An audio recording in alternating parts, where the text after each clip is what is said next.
Mateus capítulo 1, do 21 ao 23.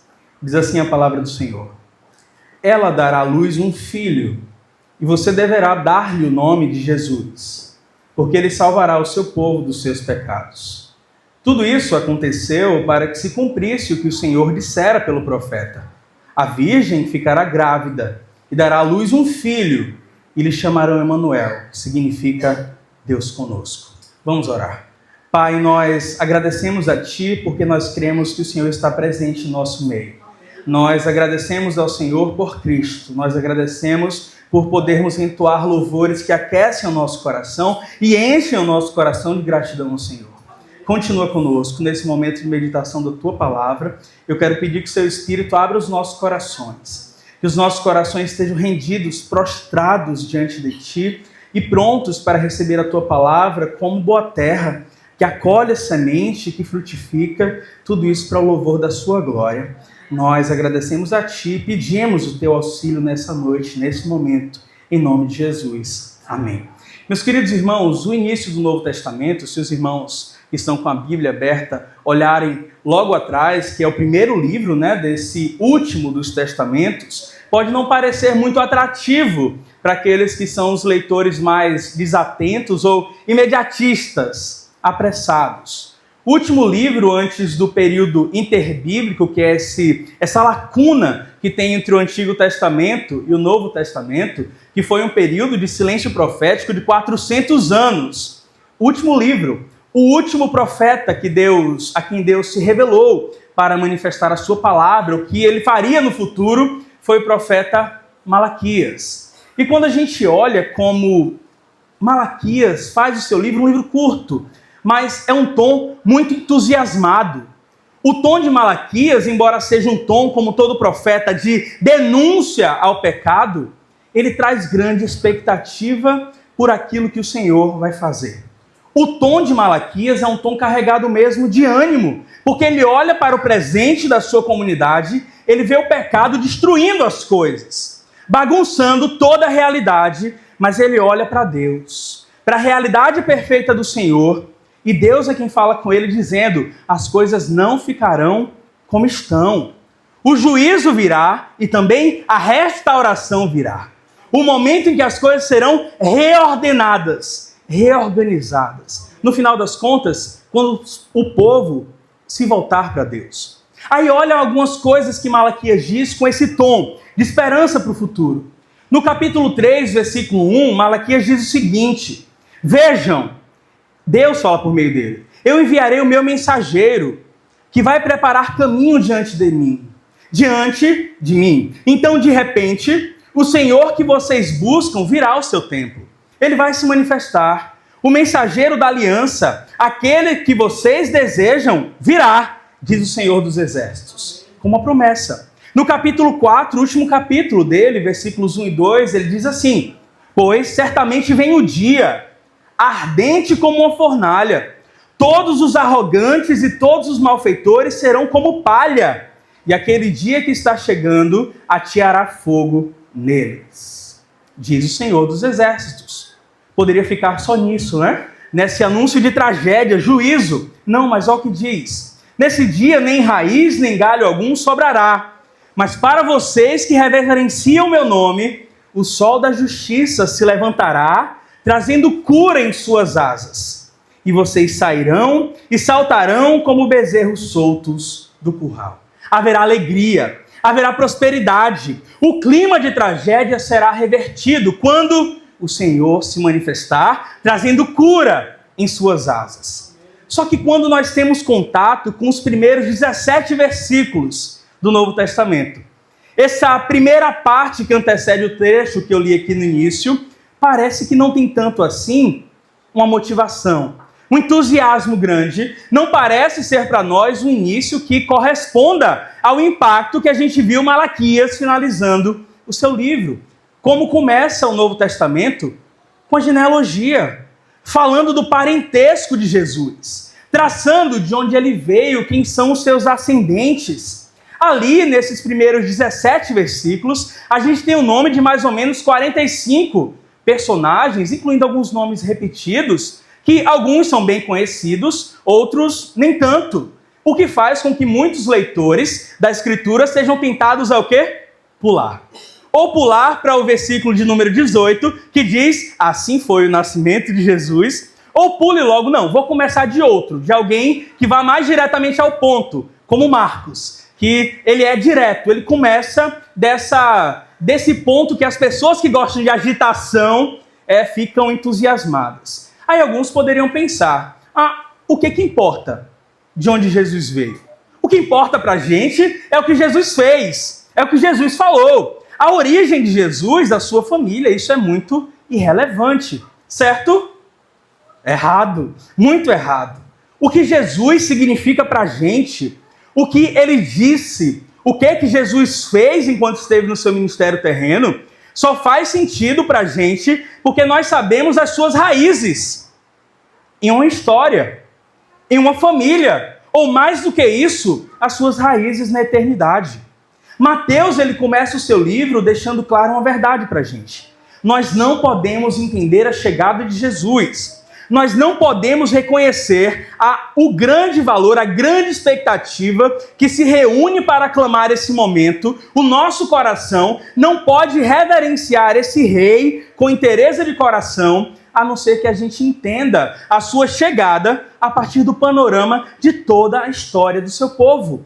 Porque Deus é um Deus que se revela na história. Deus não é um Deus que se esconde, não importa como o mundo está. Deus é um Deus presente que traz promessas e nas suas promessas tem juízo, mas nas suas promessas também tem restauração, a revelação para reorganizar as coisas. E nós só conseguimos perceber o grande plano do Senhor. A gente só consegue valorizar o cumprimento de promessa se um dia a gente nutriu expectativa por essa promessa. Nós só conseguimos reverenciar o momento pleno de Deus cumprir o seu plano se a gente tenta se colocar no passo da expectativa. Naquele ponto lá atrás em que Deus estava trabalhando ao longo da história. Então, eu não acho que deva existir uma maneira mais gloriosa para o Novo Testamento começar. Nesses primeiros 17 versículos que antecedem a revelação plena do homem de Cristo e aquilo que ele faz, a gente vê Mateus traçando a linhagem de Jesus desde Abraão, passando por Davi, e nesse apanhado de 40 e poucos nomes, se nós tratamos como nomes irrelevantes, nós vamos realmente achar que é uma narrativa sem valor. Mas se nós reconhecemos que cada um desses nomes mostra o cuidado, a provisão, a graça, a bondade do Senhor ao longo da história, nós vamos perceber que não tem uma caída de tom. O entusiasmo de Malaquias, a grande expectativa, alcança agora o ponto alto, em saber que uma promessa feita lá atrás a Abraão está se cumprindo com fidelidade, muito, muito tempo depois. Já nessa genealogia, o Messias é apresentado aqui por Mateus como a demonstração mais forte, mais precisa da fidelidade de Deus na história. Porque o que Deus prometeu a Abraão, Deus prometeu que da descendência de Abraão, e Gálatas, quando Paulo escreve, ele fala, não são muitos descendentes que Deus falou, ele está falando de um descendente, a gente viu isso no domingo passado. Ele mostra que viria alguém que faria com que a bênção de Deus seria derramada não somente sobre a nação de Israel, mas sobre todas as nações. Não somente sobre a família de Abraão, mas todas as famílias da terra. Deus também prometeu, porque Mateus passa aí por Davi, que um rei se levantaria na história. Um rei perfeito, cujo domínio seria somente ali para os limites da comunidade de Israel. Não, o limite dele não haveria. Seria um reino, um governo que se estenderia por todos os espaços do mundo. É o que Deus agora, 400 anos de silêncio depois, ele se revela. Ele rompe esse tempo de lacuna, esse tempo de expectativa, para dizer, olhem para a história, olhem para a minha mão poderosa, vejam o meu cuidado, vejam como eu sou confiável. Aqui está o Rei e o Salvador que vocês tanto esperavam. Aqui está aquele por quem toda a história esperou. E de onde ele vem quando isso é revelado para nós? Como anunciou Isaías, mesmo as suas origens remontando à eternidade, ele nasce de uma virgem. O que é que isso revela? O nascimento dele é um ato soberano de Deus. É Deus mostrando que a vinda do Salvador é um milagre do início ao fim. Foi Deus quem preparou um descendente que esmagaria a cabeça da serpente, que destruiria a maldade de uma vez por todas. E aquele cenário de caos que Malaquias consegue enxergar, mesmo no meio do povo que é chamado de povo de Deus, aquilo tudo vai se dissipar porque a paz vai reinar. E onde seria o seu nascimento? Nasceu de uma virgem, é um descendente. Onde seria o seu nascimento? Em Belém, Judá. Quem anunciou isso daí? Miqueias. Ele falou que desse lugar conhecido como, que o nome, na literalidade, é a casa do pão, viria aquele que iria saciar de uma vez por todas toda a humanidade. Aquele que revela a verdadeira satisfação, aquele que preenche. E qual o seu nome? É o que Mateus faz questão de colocar, desde antes de vermos o seu rosto, pelo menos como uma expectativa de quem lê. Ele diz, o seu nome será Jesus, porque ele salvará o seu povo dos seus pecados. Será chamado Emanuel, porque ele mostra a presença de Deus. Ele é a presença gloriosa do Senhor. Ele devolve a presença de Deus que se afastou da humanidade caída. E ele é a exata expressão do ser de Deus. Havia uma grande expectativa entre os judeus de um Messias que de fato libertaria Israel. Ele seria um rei conquistador, que estenderia o seu domínio, que nenhum inimigo ficaria de pé diante dele. Só que a expectativa do povo judeu era um rei que libertaria Israel da tirania do Império Romano.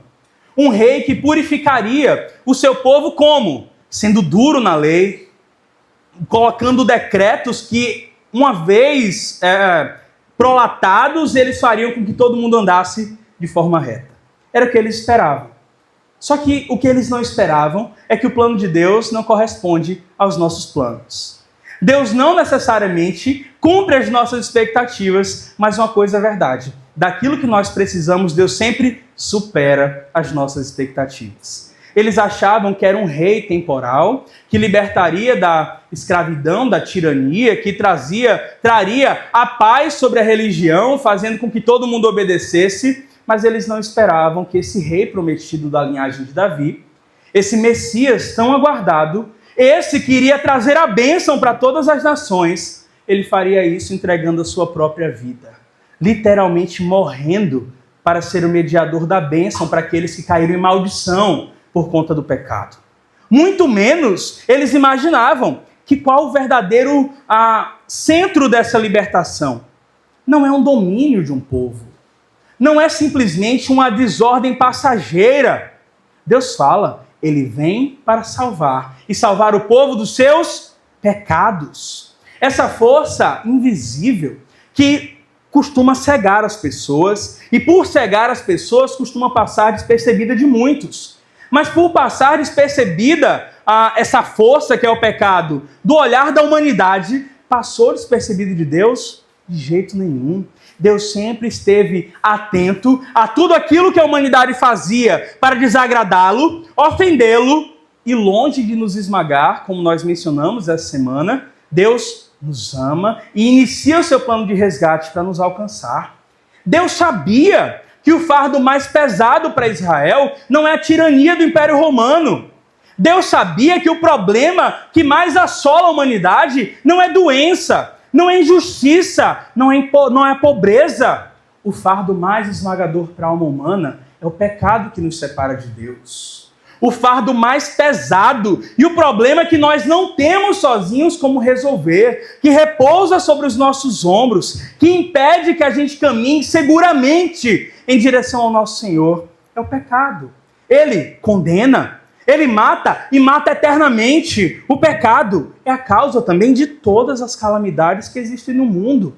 E o que Deus fez olhando essa realidade? Deus preparou um Salvador com uma missão muito maior, muito mais ampla do que simplesmente ser um libertador passageiro de perigo, de injustiça, de doença ou de pobreza. o propósito principal da vinda de Jesus, escancarado mesmo antes da sua vinda, a natureza essencial do seu reinado, é sim libertar o seu povo, é purificar, é derrotar os inimigos, sim. Mas como ele vem fazer isso? Não com armas de guerra, não esperando ser aclamado por pessoas, não se associando aos poderes políticos desse mundo, e não por um período curto de tempo. A conquista de Cristo vem pelo derramar pleno do seu sangue na cruz do Calvário. E ele faz isso para que a salvação seja perfeita e não dure apenas por um tempo, mas dure eternamente, para que nenhum outro Salvador precise ser levantado, nenhum outro resgatador seja esperado por nós, porque hoje nós celebramos, o nosso Salvador já chegou, e o nome dele é Jesus Cristo. Ele é o Emanuel, Deus conosco. Jesus poderia ser, no seu tempo, um nome muito comum. Jesus é uma forma de se referir ao nome Josué, que é um nome muito comum no Antigo Testamento. Tem dois personagens muito conhecidos lá no templo de Zorobabel e também o sucessor de Moisés, que a gente conhece no Antigo Testamento. Só que quando nós olhamos nesse nome simples, assim como tudo aquilo que a gente vê relacionado à sua vinda, ele nasce, é acolhido em uma manjedoura, ele está ali no meio de animais, cresce em um lugar pobre, uma vila desprezada, ele entra em uma família comum, que ninguém tem nenhuma posição de privilégio, ele não tem grandes riquezas, e em um momento da sua vida ele fala que ele, que é o rei do mundo, dono de toda a riqueza, sequer tem um travesseiro para repousar a sua cabeça. Mas em toda a simplicidade que é revestida a sua vinda, a gente olha para trás e percebe a glória, o esplendor do Deus que trabalha em favor de cada um de nós, do Deus que não nos abandona. Quando nós olhamos esse primeiro capítulo de Mateus, podemos ter uma convicção no nosso coração: Deus nunca deixou de trabalhar para o bem da sua humanidade. Deus nunca deixou de trabalhar para o louvor da sua glória. E esse é o propósito daquilo que nós chamamos de evangelho. A boa notícia, essa mensagem perfeita da parte de Deus, que mostra que o controle pleno de toda a história sempre esteve em suas mãos. Não para destruição, mas ele usa o seu poder para salvar, para libertar, para transformar vidas. E nós temos perspectivas diferentes disso. A gente tem os evangelhos que a gente chama, ou os diferentes relatos do evangelho, em Mateus, Marcos, Lucas e João. E nenhum deles a gente pode dizer que é simplesmente uma biografia. Um relato frio de uma pessoa que caminhou nesse nosso mundo e vale a pena registrar o que disse e o que fez. Os relatos do evangelho, meus irmãos. A partir daqui de Mateus, nessa organização, embora Marcos tenha sido o primeiro, como a tradição da gente diz, deve mostrar para a gente uma realidade. O evangelho que é trazido para nós, registrado por esses homens que viram, ouviram, tocaram na palavra da vida, o evangelho mostra o céu tocando a terra. O evangelho mostra o poder de Deus irrompendo na história, aquilo que é invisível à maioria das pessoas, invadindo a nossa realidade, com poder e glória, se revelando de maneira sobrenatural para salvar. Amém. Para resolver o nosso maior problema. Embora nós tenhamos nesses escritores, autores dos relatos do Evangelho, diferentes perspectivas, diferentes ênfases, tons, inclusive, há episódios que são narrados, apreendidos de uma forma diferente do outro, todos são unânimes em dizer um fato. Esse Jesus, embora a sua humanidade seja inquestionável, ele era um homem de verdade, ele não é um homem comum, com um propósito comum, como outros que passaram, por mais famosos que fossem. Ele é muito diferente. Ao mesmo tempo em que ele veio ao mundo com simplicidade, com humildade, que ele não tem cara de rei, pelo menos não, o rei que a humanidade costumava esperar, tem algo extraordinário na sua vinda. Tem algo glorioso que é impossível passar batido. Aí a gente vê Mateus, Marcos, Lucas, João, apesar de escreverem diferentes pontos de vista, todos eles trazem assim, pelo menos uma declaração sumária. Um resumo, um condensado em uma única frase que mostra pra gente que Jesus não é como todos os outros que já pisaram nesse mundo. Por exemplo, João, no primeiro capítulo dele também, do versículo 1 ao versículo 14, ele fala: querem saber quem é Jesus? O ponto de partida dele não é a história, a ascendência humana, a família terrena de Jesus. O ponto de partida dele é a eternidade. Ele mostra: Jesus é o Deus eterno encarnado. Ele é a palavra que fez com que tudo fosse criado. Ele existia antes que o mundo existisse, antes que a humanidade existisse, antes que o pecado existisse.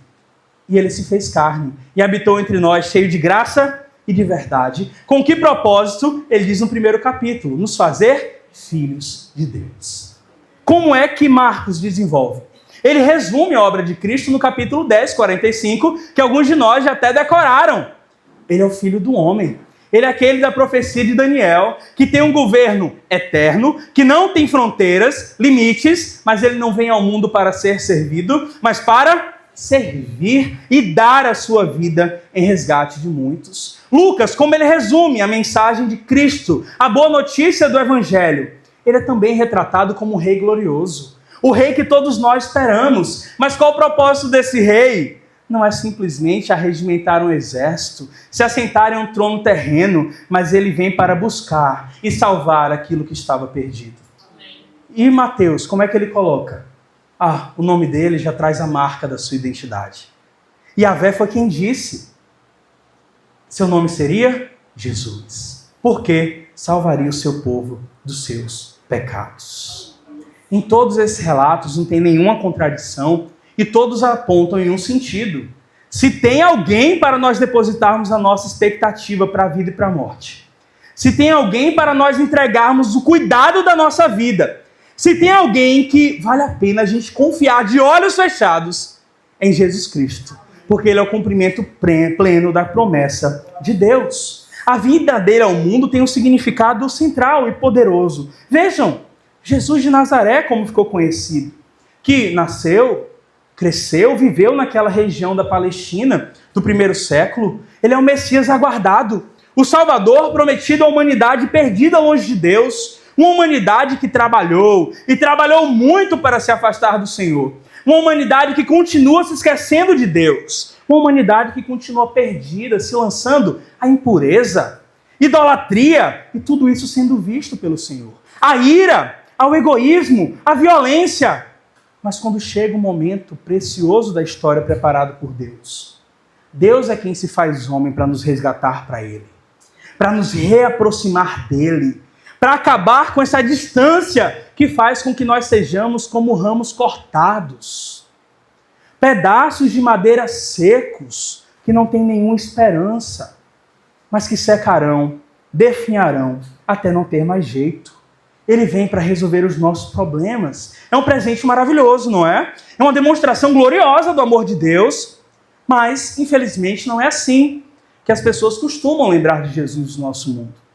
Infelizmente, muitas pessoas que saltam essa realidade do significado de Cristo na história perdem a profundidade daquilo que Ele é, porque ficam esperando que o mundo ao nosso redor, ensurdecido pelo pecado, traga os verdadeiros significados, quando, na verdade, a humanidade, Paulo fala isso, no primeiro capítulo de Romanos, ali no primeiro e no segundo, decidiu trocar a verdade pela mentira, voluntariamente.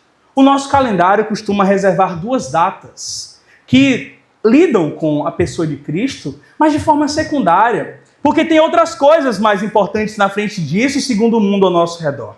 Eles pegam 2 festividades para recordar, de certo modo, a sua pessoa. Aí muitos se contentam em ver Jesus em uma dessas datas como alguém que foi capaz de grandes feitos. Ele é um revolucionário que foi punido sem culpa, ele foi enfrentado pelo poder de Roma porque ele queria se levantar como um líder, ele queria tomar o trono. Em outras, pessoas enxergam Jesus como um bebê frágil, um recém-nascido, que era muito esperado, e simplesmente o significado dele está só no que diziam ao seu respeito. Ele não é Deus, coisa nenhuma, ele não fez coisa extraordinária, não. É só o povo que nutriu expectativa desse rei, mas esse reinado não aconteceu. Por quê? Porque Roma entrou no meio do caminho e bagunçou tudo. Mas, meus irmãos, se a gente se apegar a qualquer desses significados aqui, não tem boa notícia pra gente. Não tem nada que possa trazer esperança em um mundo como o nosso. Nós podemos ter a nossa alegria, e a alegria plena, em um momento como esse, no desenrolar de mais um dezembro. Porque esse Jesus, que é aquele que nos salva dos nossos pecados, não vem para trazer para a gente uma alegria passageira. Ele não vem para resolver problemas pontuais da nossa realidade. Ele não vem para tocar naquilo que é superficial de problema do nosso mundo. Ele vem para tocar no nosso coração, para nos transformar de dentro para fora e para nos levar de volta para Deus. O que é o Natal para a gente? Não pode ser um momento simplesmente de ter o coração aquecido por uma mensagem de fraternidade, de amor, como a gente tem que se esforçar para ser pessoas melhores. O Natal fala para a gente sobre perdão dos pecados. O Natal fala para a gente de um amor incomparável. O Natal fala para a gente de um Deus que é insistente e vem ao nosso encontro. Ele traz o perdão dos pecados. Ele revela a luz que rompe toda a nossa escuridão. Ao nascer, sim, para muitos, Jesus era simplesmente um bebê frágil, de família humilde, carente de cuidados, um rei que nasce fora do palácio, que não tem uma linhagem real perto, mas a sua linhagem real é bem antiga, alguém que dificilmente seria capaz de grandes feitos, mas para quem aguardava com esperança a vinda desse Messias, o Redentor, o Rei, daquele que livraria a humanidade dos seus pecados. Ali estava naquela estrebaria, naquela manjedoura, o Salvador do mundo, aquele que impede que a gente pereça por nossa própria culpa, pelo fardo esmagador do nosso pecado. E como ele fez isso se colocando na nossa pele. Ele fez isso assumindo a nossa posição. Ele suportou o castigo que era nosso. A cruz não foi feita para um santo e justo como ele. A cruz foi feita para malfeitores como nós somos, como nós nos tornamos depois do pecado. Ainda assim, Deus puniu nele o pecado de todos nós. Esse mundo recebeu uma dádiva maravilhosa. Nós recebemos uma dádiva maravilhosa. Essa humanidade tão amada por Deus, alvo dessa entrega sacrificial do Rei dos Reis, como nós cantamos aqui, uma humanidade que, inclusive, na sua história, é marcada por Cristo. Nós temos um antes e um depois de Cristo, que marca a nossa contagem de anos, mas ainda assim nós vemos a mesma humanidade que resiste em abraçar o verdadeiro significado de Cristo, o verdadeiro significado do Evangelho, o verdadeiro significado da cruz. E aí é o ponto para a gente. Que Jesus é entronizado na história, ninguém tem dúvida. Que ele reina soberano desde a eternidade, ninguém tem dúvida. Mas isso não quer dizer que ele automaticamente é entronizado no coração de cada pessoa. Isso não quer dizer que automaticamente cada pessoa já o reconhece como Salvador, como Senhor.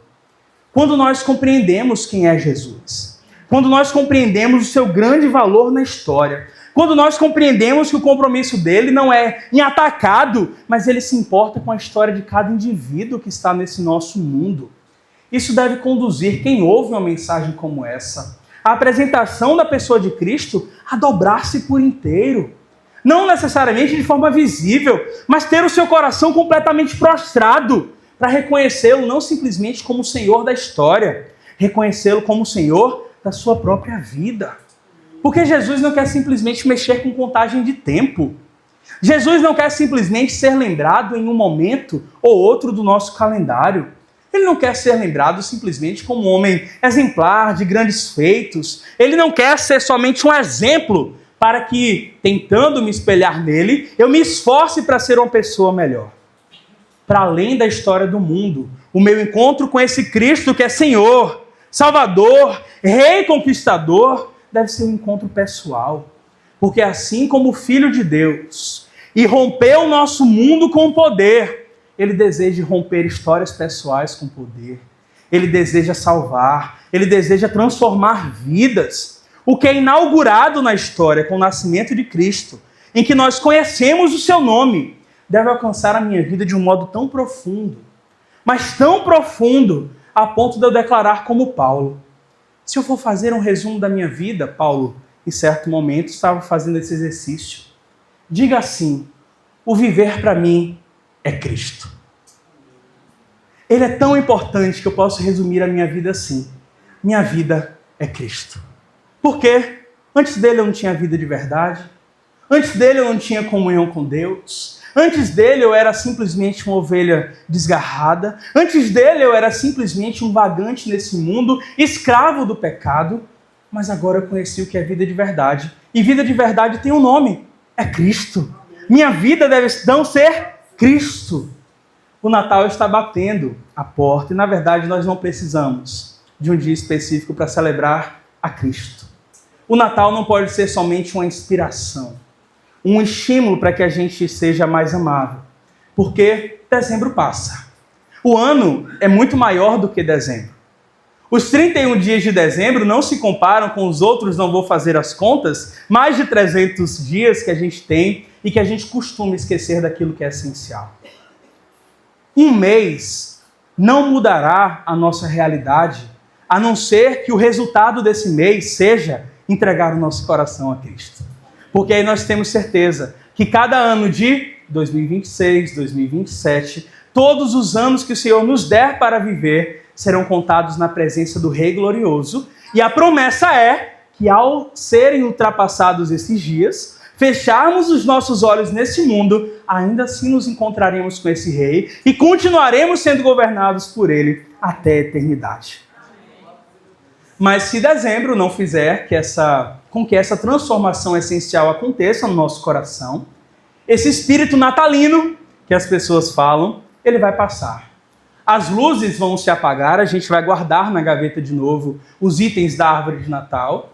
A gente vai deixar de cantar ao longo do ano, tudo é paz, né?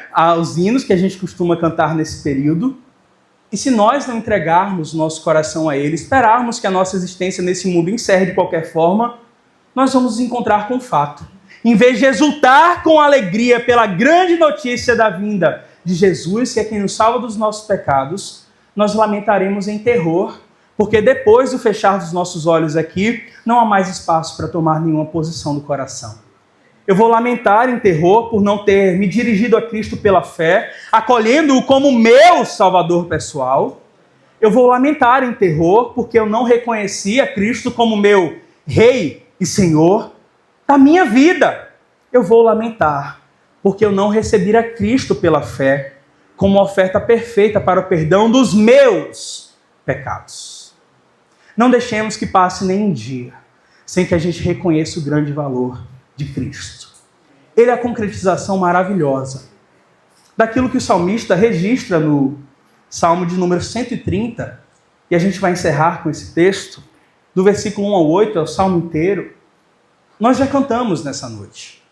Nós já oramos a Deus, já lemos vários textos que mexem com o nosso coração, mas que esse Salmo seja a nossa declaração nessa noite, em reconhecimento da obra daquele que Mateus revela, que carrega em seu nome a expressão máxima do amor leal do Senhor. Aquele que carrega em seu nome e na sua obra plena a redenção, a esperança de toda a história e a esperança das nossas vidas. Olha como o salmista diz: das profundezas clamo a ti, Senhor. Ouve, Senhor, a minha voz.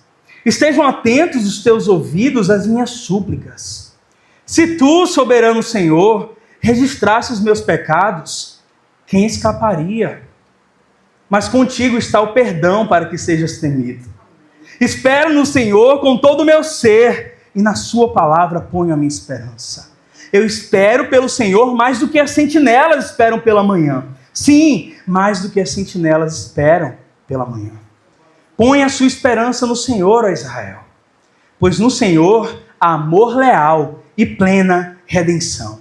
Ele próprio redimirá Israel de todas as suas culpas. Ele próprio nos redime de todas as nossas culpas por meio de uma pessoa, que é Jesus Cristo. Que Deus assim nos abençoe. Vamos orar? Vamos curvar nossas cabeças.